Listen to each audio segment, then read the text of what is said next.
السلام علیکم ورحمۃ اللہ وبرکاتہ۔ پیارے بچوں، کیا حال ہے آپ سب کے؟ امید کرتی ہوں آپ خیریت سے ہوں گے۔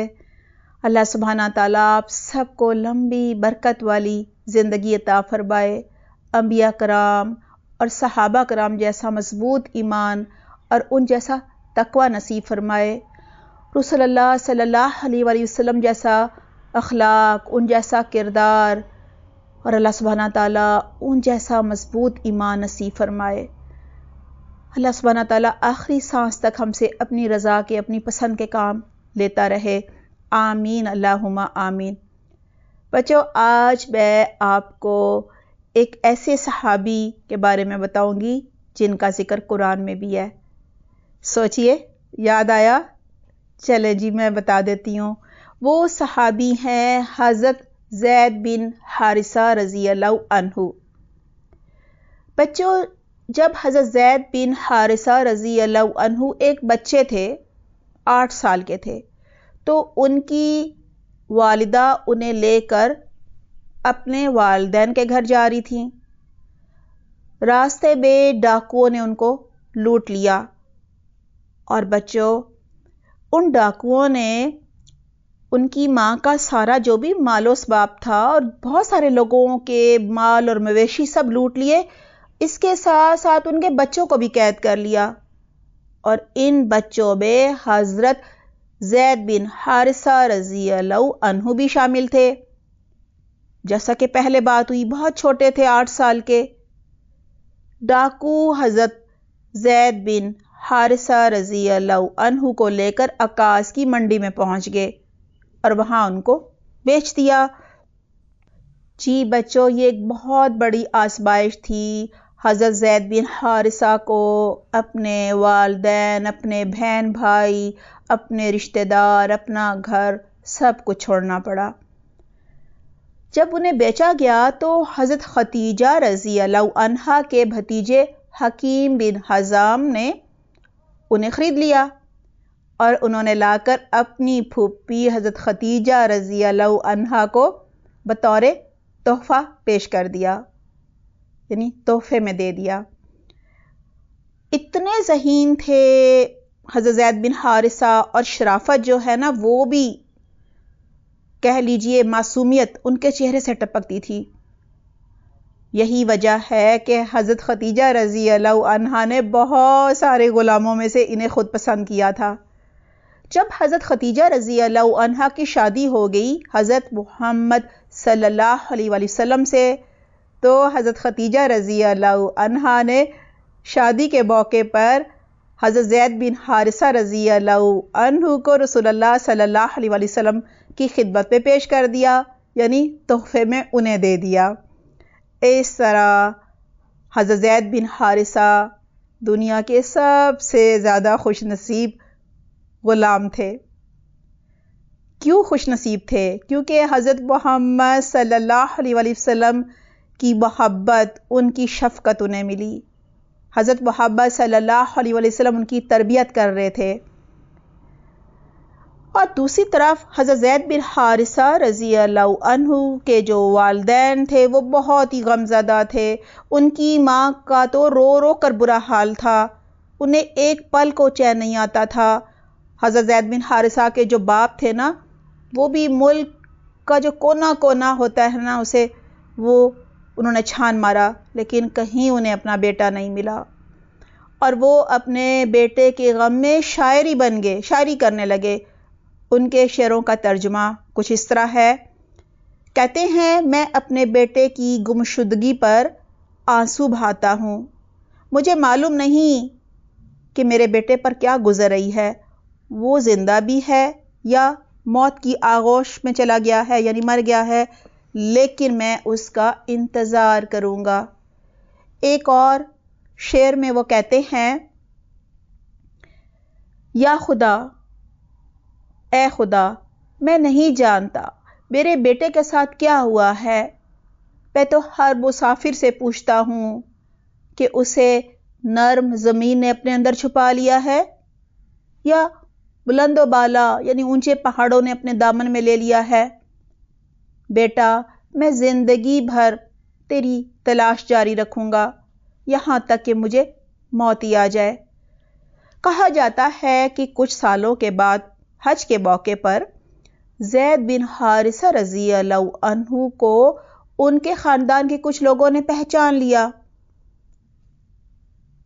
جب لوگوں نے طواف مکمل کر لیا، حج ہو گیا، تو حضرت زید بن حارثہ کو جو ان کے رشتہ دار تھے جنہوں نے انہیں پہچان لیا تھا وہ ان کے پاس آئے، ان سے بات چیت کی اور واپس جا کر انہوں نے حضرت زید بن حارثہ کی خبر جو ہے ان کے گھر والوں کو دے دی۔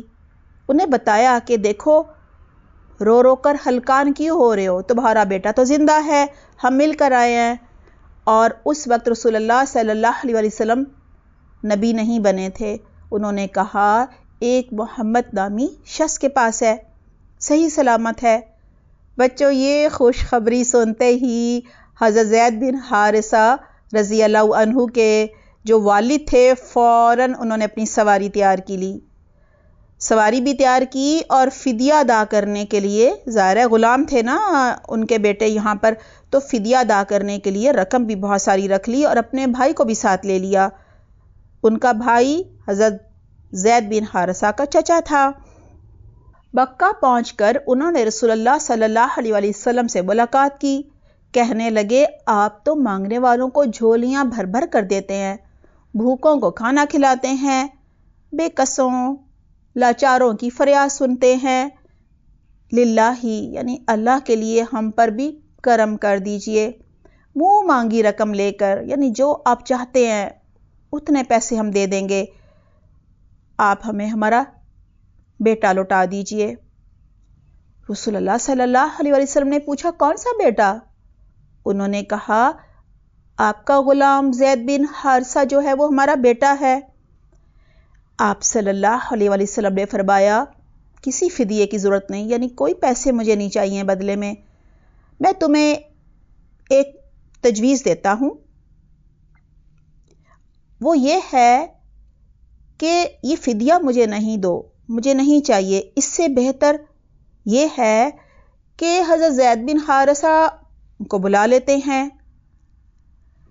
اور آپ دونوں کے سامنے اس سے ہم پوچھ لیتے ہیں کہ تم کس کے ساتھ رہنا چاہتے ہو۔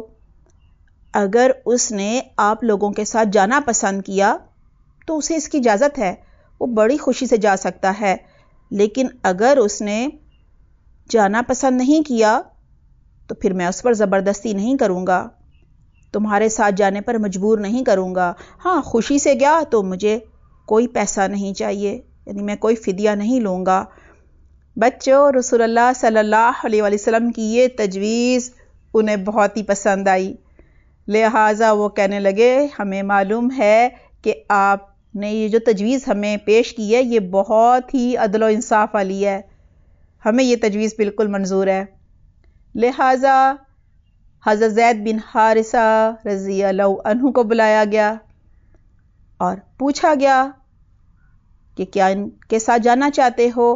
سب سے پہلے تو رسول اللہ صلی اللہ علیہ وسلم نے یہ پوچھا کہ زید کیا ان دونوں کو پہچانتے ہو؟ حضرت زید بن حارثہ نے فوراً کہا ہاں یہ میرا باپ ہے حارثہ بن شراجیل اور یہ میرا چچا کعب ہے۔ آپ صلی اللہ علیہ وسلم نے فرمایا زید اب تمہاری مرضی ہے، ان کے ساتھ جانا چاہو تو جا سکتے ہو اور اگر میرے پاس رہنا چاہو تو میں جانے پر مجبور نہیں کروں گا۔ حضرت زید بن حارثہ رضی اللہ عنہ نے فوراً جواب دیا کہ میں ان کے ساتھ نہیں جاؤں گا، میں آپ ہی کے پاس رہوں گا۔ باپ نے جب اپنے بیٹے کے منہ سے یہ بات سنی تو کہا زید بڑے افسوس کی بات ہے، تم اپنے ماں باپ کے پاس جانے کی بجائے غلامی کی زندگی گزارنا چاہتے ہو۔ حضرت زید بن حارثہ نے کہا کہ رسول اللہ صلی اللہ علیہ وسلم کی خوبیوں سے میں بہت زیادہ متاثر ہوا ہوں، یہ مجھ سے بہت زیادہ شفقت اور محبت کرتے ہیں، میں انہیں چھوڑ کر کہیں نہیں جانا چاہتا۔ رسول اللہ صلی اللہ علیہ وسلم نے جب حضرت زید بن حارثہ کا یہ جواب سنا تو بہت زیادہ خوش ہوئے، کیونکہ ان کا دل بھی نہیں چاہ رہا تھا نا کہ زید بن حارثہ ان سے جدا ہوں، کیونکہ بہت محبت کرتے تھے ان سے۔ لہٰذا رسول اللہ صلی اللہ علیہ وسلم جلدی سے اٹھے، انہوں نے زید بن حارثہ کا ہاتھ پکڑا اور بیت اللہ چلے گئے، خانہ کعبہ کے پاس۔ سارے قریش بکا کو اکٹھا کیا، اس زمانے میں یہی رواج تھا، اور اعلان فرمایا کہ اے خاندان قریش، گواہ رہنا، اب حارث میرا بیٹا ہے اور میرا وارث ہے اور میں اس کا وارث ہوں۔ یہ اعلان سن کر کہا جاتا ہے حضرت زید بن حارثہ کے جو والد اور چچا ہیں وہ بھی حیران رہ گئے اور خوش بھی ہوئے، اور پھر وہ واپس چلے گئے۔ اس دن کے اعلان کے بعد سے حضرت زید بن حارثہ رضی اللہ عنہ زید بن محمد حضرت زید بن محمد کے نام سے وہ پکارے جانے لگے، یعنی پھر انہیں سب حضرت محمد صلی اللہ علیہ وسلم کا بیٹا ماننے لگے۔ اس زمانے میں یہی رواج تھا، کیونکہ وہ آیات تو بھی نہیں نازل ہوئی تھیں جن میں کہا گیا تھا کہ آپ لے پالک بیٹے کو اپنے باپ ہی کا نام دیں گے، کسی اور کا نہیں دیں گے۔ کہا جاتا ہے کچھ ہی سالوں کے بعد رسول اللہ صلی اللہ علیہ وسلم نبوت کے عہدے پر فائز ہو گئے، اور اعلان نبوت کے بعد حضرت زید بن حارثہ کو زید بن محمد کے نام سے تو پکارا جاتا تھا۔ کب تک پکارا گیا؟ جب تک قرآن کریم میں اللہ نے یہ حکم نازل نہیں فرما دیا، ادعوہم لآبائہم، کہ انہیں یعنی لے پالک بچوں کو ان کے باپوں کے نام سے پکارو۔ قرآن میں جب یہ حکم آیا تو حضرت زید بن حارثہ جو ہیں وہ دوبارہ سے زید بن حارثہ کے نام سے پکارے جانے لگے، کیونکہ اس حکم سے پہلے انہیں زید بن محمد پکارا جانے لگا تھا۔ پیارے بچوں، حضرت زید بن حارثہ رضی اللہ عنہ کے بارے میں انشاءاللہ ہم اگلی دفعہ مزید جانیں گے۔ امید ہے آپ کو بہت اچھا لگا ہوگا ان صحابی کا یہ واقعہ۔ یہ بتائیے آپ نے اپنے عمل کے لیے کیا سیکھا؟ جی، میں نے تو یہ سیکھا کہ اللہ کے ہر فیصلے اور ہر حکم پر ہمیں عمل کرنا چاہیے، اور ہمیں تقدیر پر راضی رہنا چاہیے۔ اللہ کے ہر کام میں کوئی نہ کوئی حکمت ہوتی ہے، کوئی نہ کوئی مصلحت ہوتی ہے۔ جیسے کہ اللہ سبحانہ تعالی حضرت یوسف علیہ السلام کو، آپ کو معلوم ہے نا، مصر لے آئے تھے فلسطین سے۔ وہاں انہوں نے ایک بادشاہ کے وزیر کے گھر میں زندگی گزاری، اپنا ایک لمبا عرصہ گزارا اور بہت کچھ سیکھا، اور بعد میں حکومت بھی چلائی۔ تو اللہ سبحانہ تعالیٰ نے انہیں کنویں میں پہنچایا، وہاں سے وہ بھی بیچے گئے تھے، اور پھر وہ عزیز مصر کے گھر پہنچ گئے تھے۔